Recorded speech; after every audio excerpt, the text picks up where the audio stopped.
Creo que las redes sociales no son una moda, sino que es algo que llegó para quedarse básicamente porque lo que hay es una transformación en las mismas personas.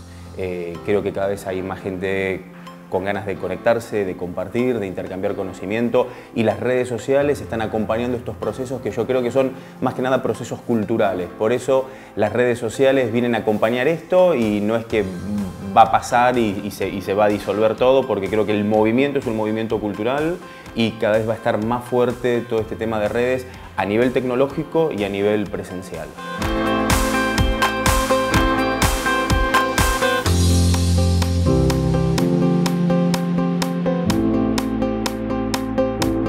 Creo que el principal obstáculo tiene que ver con el poder. O sea, me parece que las redes sociales y todo el universo 2.0 lo que hace es transformar la estructura clásica de poder que está arriba y que dirige, y el 2.0 hace una distribución de eso, le da la palabra a más actores pueden construir, compartir, comentar, redefinir. Entonces me parece que los principales obstáculos tienen que ver un poco con el ego, un poco con esto, con el tema del poder, y estar dispuestos a ceder el espacio para hacer una construcción colectiva. Yo creo que el 2.0 es una actitud, básicamente. Cuando está la actitud de realmente confiar en la red, redistribuir el poder y pensar en un formato descentralizado, las redes sociales y todo lo demás entran muy fácil.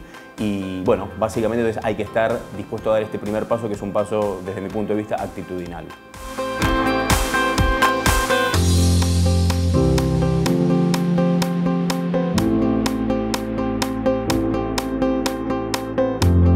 Bueno, hay muchísimos beneficios de las redes sociales. Básicamente creo que el beneficio es la sumatoria de cerebros y de corazones, ¿no? Cuando a mí me toca hacer alguna dinámica en las empresas sobre el tema 2.0, hago un ejercicio muy simple, y es: le pregunto a cada una de las personas que están formando parte de ese grupo hace cuántos años que está trabajando en la empresa, o hace cuántos años que está pensando sobre ese tema en el que está desarrollando la empresa. Entonces empiezo a sumar con una calculadora. Uno me dice hace 10 años, hace 5, hace 6 meses, hace 25 años.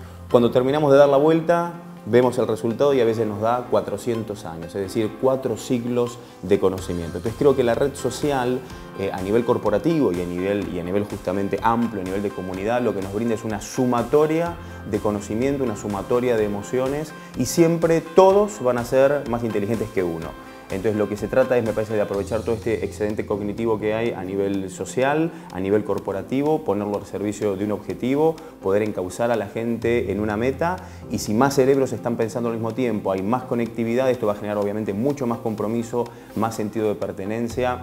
Los grandes problemas no los puede solucionar una sola persona, si son grandes problemas la van a solucionar grandes personas y muchas personas. Entonces me parece que las redes sociales en definitiva son un signo de multiplicación. Cuando uno y otro se juntan, eso ya empieza a multiplicarse, pero no 2 por 1, empieza a ser un número que te puede dar 100, porque se juntan 2 personas y el potencial es infinito. Así que creo que lo que nos brindan las redes sociales son grandes ideas, grandes personas y grandes soluciones.